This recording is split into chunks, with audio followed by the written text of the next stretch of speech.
রব্বুল আলামিন সূরা মাইদার 33 নম্বর আয়াতে কারিমার মধ্যে চমৎকার করে ইরশাদ করছেন, ইন্নামা জাযাউল্লাযীনা ইউহারিবুনাল্লাহা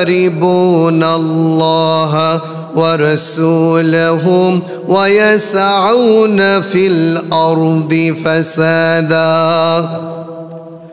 أن يقتلوا أو يصلبوا أو تقطع أيديهم وأرجلهم من خلاف أو ينفوا من الأرض ذلك هم خزي في الدنيا ولهم في الآخرة عذاب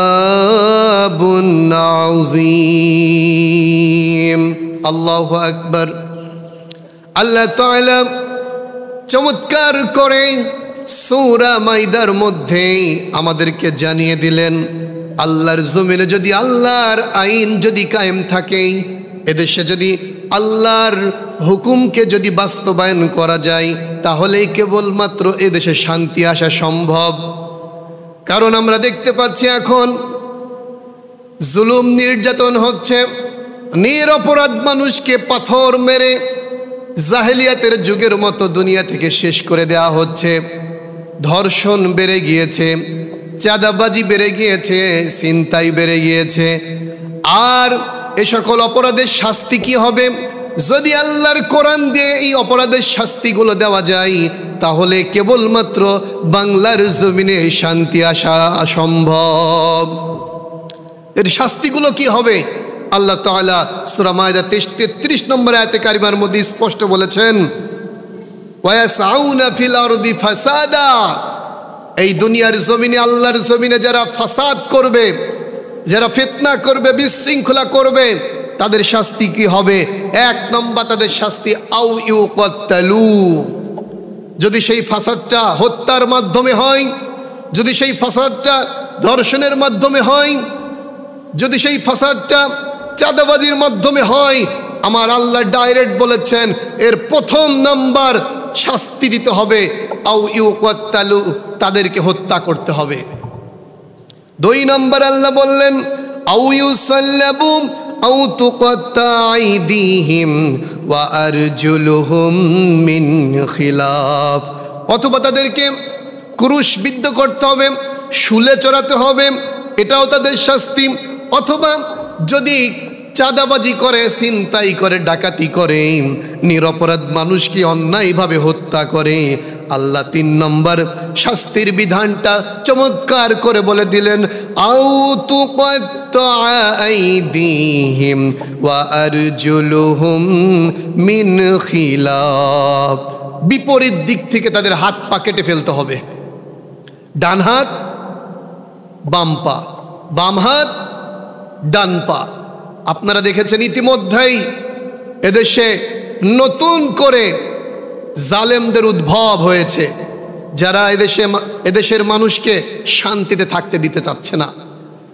নারীদের উপরে অত্যাচার করা হচ্ছে, নারীদেরকে ধর্ষণ করা হচ্ছে, ছোট্ট বাচ্চাদেরকে অপহরণ করা হচ্ছে, তাদেরকেও অন্যায়ভাবে তারা এমনভাবে নির্যাতন করছে যেটা মুখে বলার মতো ভাষা রাখে না। আবার আমরা রিসেন্টলি দেখলাম সোহাগ নামে আমার এক ভাই, তাকে কুপিয়ে জখম করে খোলা রাস্তায় তারা আবার পাথর দিয়ে শরীরটাকে, দেহটাকে থেতলা করে দিয়েছে। এর শাস্তি কি হবে? এর শাস্তি আমার আল্লাহ বলেছেন তারা যেইভাবে হত্যা করেছে তাদেরকেও সেইভাবে হত্যা করো। অথবা যদি তারা চাঁদাবাদির জন্য এই কাজ করে, ছিনতাইয়ের জন্য এই কাজ করে, ডাকাতির জন্য এই কাজ করে, আমার আল্লাহ বলেছেন আউ তুকাত্তা আইদিহিম ওয়া আরজুলুহুম মিন খিলাফ, বিপরীত দিক থেকে তাদেরকে হাত পা কেটে ফেলো। বলেন, যদি এই আইন বাংলার জমিনে প্রতিষ্ঠিত করা যায়, এদেশে হত্যা থাকবে, ধর্ষণ থাকবে, লুটতরাজ থাকবে, টেন্ডারবাজি থাকবে, দুর্নীতি থাকবে, কিচ্ছু থাকবে না। এটা 100% শিওর করে আমরা বলতে পারি। আল্লাহর আইন যদি এদেশে কায়েম করা যায়, কোনো অপরাধ থাকবে না। কারণ মানুষের অন্তরের মধ্যে ভয় চলে আসবে যে এই অপরাধ করলে আল্লাহর কোরআন দিয়ে আমার বিচার করা হবে। আর এটাই আমরা চাই, এদেশের আলেমরা এটাই চায়, ইসলামী আন্দোলনের মানুষেরা এটাই চায়। আল্লাহর জমিনে আল্লাহর হুকুম কায়েম হবে। আল্লাহর হুকুমের মধ্য দিয়ে, আল্লাহর কোরআনের মধ্য দিয়ে, আল্লাহর আইনের মধ্য দিয়ে যদি বিচার ফয়সালা করা যায় তাহলে এদেশে শান্তি আসা সম্ভব। এরপরে আল্লাহ বলে দিলেন আও ইউনফাউ মিনাল আরদ, যদি এগুলো কিচ্ছু না করা না যায় তাহলে এই দেশ থেকে তাদেরকে বের করে দিতে হবে। যারা এরকম জুলুম নির্যাতন অত্যাচার মানুষের উপরে করছে, সর্বশেষ পদক্ষেপ বাংলার জমিনে, বাংলার মাটিতে তাদেরকে জায়গা দেওয়া যাবে না। এ দেশ থেকে তাদেরকে উৎখাত করতে হবে, এ দেশ থেকে তাদেরকে বের করে দিতে হবে। সম্মানিত প্রিয় ভাইয়েরা আমার, আপনারা আল্লাহর কোরআনকে সামনে রেখে যদি আল্লাহর আইন আল্লাহর জমিনে বাস্তবায়ন করতে চান তাহলে আল্লাহর আইনকে বাস্তবায়ন করার জন্য সবাইকে একসাথে শামিল হয়ে আল্লাহর জমিনে আল্লাহর দিন কায়েমের জন্য সচেষ্ট হতে হবে, চেষ্টা করতে হবে, মুজাহাদা করতে হবে, আপ্রাণ আমাদেরকে চেষ্টা করতে হবে। আশা করি বুঝতে পেরেছেন। এই জন্য অন্যায়কে প্রশ্রয় দেওয়া যাবে না। অন্যায় দেখলে সেখানেই প্রতিবাদ করতে হবে, অন্যায়ের সাথে কোনো আপোষ নাই। আল্লাহর জমিনে আল্লাহর বিধান দিয়ে সকল কার্যক্রম করা হবে, এটাই আমাদের মূল লক্ষ্য থাকবে। আল্লাহ আমাদের সকলকে বুঝার তৌফিক দান করুন, আমিন। ওয়া আখিরি দানা আনিল হামদুলিল্লাহি রাব্বিল আলামিন।